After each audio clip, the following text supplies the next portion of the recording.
So we're only, about 11 months away from the 2023 NFL Draft? Even that, just saying it sounds bizarre. 2023 NFL Draft. Damn. That's how I know I'm getting old. Holy crap. Some of you even watching this video, I'm probably old enough to be your granddad now. Yes, if you think about the math, I'm 41. It actually adds up. No, it doesn't. I'm old enough to be a granddad, though. That is true. I am old enough to be some of your dads. There we go. Let's start over. Hey! We're only 11 months away from the 2023 NFL Draft, so shit! No better time than now to do a super ridiculous, way too early, most everything's going to change in the next 11 months mock draft. Isn't that exciting? Yeah! Certainly not old enough to be your granddad. Old enough to be some of your dads, yes! That's right. And I would never suggest anything on the contrary. Alright. So anyways, I put my mock, all 32 picks, round one, in the comment section below. Please note, the draft order is solely, exclusively chosen based on the most recent Super Bowl ads from MGM. Okay? This is not me making a statement of who I think is going to be the worst team in the league, who I think is going to be the best team in the league. Because there certainly would be a lot of movement here if it was actually based off of any order that I projected. So you can scream into the Schlegelverse all you want to. The bottom line is I don't fucking care if you have comments about, oh, my team's not going to be in the top 5. Congratulations. Good for fucking you. I didn't ask you. Nobody cares. Get the fuck over it. Yeah. All right. So, on that note, I did not want to get too squirrely here. So, I did go a bit of a team need focus with this one. And like I said, it really is just a fun little preliminary exercise anyway. So much of this is likely to change. But, you could certainly, I think, already pick out some themes going into next year's draft. I think theme number one is that the perception is going to be the top of this draft is much stronger than 2022's was. The perception is also going to be that this quarterback class is much, much better. And based off of what you read and what you see and what you hear, feels like the vibe is that this 2023 class is going to be better than the 2021 class. Which, admittedly, the 2021 class seemed like it was destined for greatness, but through 1 year, not looking so hot. I mean, some of that's going to change, granted. But early returns, not spectacular. But this class is being held in a similar light, if not higher. Now, for this mock, I went, like I said, a little more focused on team needs. So I said, hey, Houston at number 1. Instead of starting the quarterback derby at number 1, I said, okay, who might Lovie Smith want if he didn't want to draft a quarterback here? And to me, it would have to be Jalen Carter from Georgia.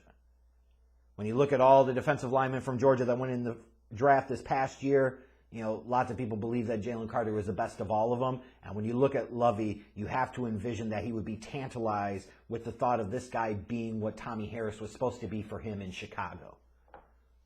What Gerald McCoy was for a bit for him in Tampa. Like, you look at this and you say, okay, yeah, this is the type of dude that Lovie Smith would salivate at having the chance to have kind of be the focal point of his defense. Makes sense. And then you look at the Jets and Robert Saleh, like, if he had the chance to take a game-breaking edge rusher like a Will Anderson, he probably would. I don't think there's a whole lot of dispute. Like, even if the Jets pass rush is better in 2022, it's not you can pass on Will Anderson better. So, assuming that the Texans were in a position to draft Jalen Carter and didn't want to go quarterback, it'd probably be a guy like Jalen Carter. Assuming the Jets weren't ready to move on past Zach Wilson after 2 years, it'd probably be a guy like Will Anderson if they were in position to draft him. Now, with number 3, with Detroit, obviously, I'm having them mock to take a quarterback, as everybody's probably going to next year, as they should. And you'll probably hear a lot of debate about Bryce Young, C.J. Stroud. I gave Bryce Young the edge here and had Stroud going number 4 to the Giants, but you'll probably hear a lot of early talk about those two guys being kind of like the very, very top of the class. But I think when you look at Levis from Kentucky, Van Dyke from Miami, Ward out at Washington State, like you're going to see a lot of dudes get some type of buzz out of this quarterback class. Like I've got 5 guys going in the top 11, and admittedly, like with Richardson being there at 11 to Washington, some of that is because I focused on team need and said for some of these dumb dick teams, well, you need a quarterback, you better just draft one. What the hell is the difference if you can't find a quarterback? But I expect some of the names to change here. But there's certainly the possibility, at least right now, is that some of these guys are going to separate themselves, and some of these guys are going to come out and they're really going to ball out in 2022, and you could be in a spot where you see 4 to 6 of these quarterbacks go overall in round 1. You could potentially see 3 of them in the top 5. You could see 5 of them in the top 12 to 14. And it's certainly not out of the realm of possibility. Like I said, it's shaping up to be a much better quarterback class than the one was this past draft. In terms of other positions, the wide receiver class looks pretty strong right now. Obviously, Bears fans will be excited to see me having them take JSN, number 9, being the first wide receiver off the board. I think we got a long ways to go to say whether JSN is going to be the number 1 wide receiver in this draft class, but there's certainly an argument to be made that there were times where he was on the field with Wilson and Olave, and he seemed to be the guy that flashed the most upside and the most potential. But again, the wide receiver class is really good. It feels like it's been a recent theme, and it feels like right now 2022 is going to say the same. Even though my mock draft doesn't project it right now, I think this corner class is also going to be really, really good. I don't, like I said to my point, I don't think that the mock here is kind of expressing that. I would expect that this offensive line class won't be as strong, but that can certainly change. Like I know I'm making a big projection here with having somebody like Zion Nelson from Miami at 16. He could be a guy that ends up a day 2 pick. He could be a guy with a great season with his athletic profile that jumps into the top 10 or top 5. Hard to really know there. But yeah, this certainly looks like this is a draft class, at least right now and on paper, and that is a very key thing. And we still have to go through the 2022 college season, and you got all the off-season workouts and everything else. You got so much that could change between now and then. And you've got guys guaranteed that aren't even a twinkle in the eye of anybody's mock drafting, and they're going to end up shooting into round 1. That's the name of the game, and that's the way stuff works. But on that note, if you're a team that has multiple picks in the first round next year, like the Houstons of the world, the Detroits of the world, when you look at Seattle, those are teams that are going to be positioned pretty well. Philadelphia's got multiple picks in round 1. Like this was probably the draft to want to have multiple first-round picks in more than 2022 was.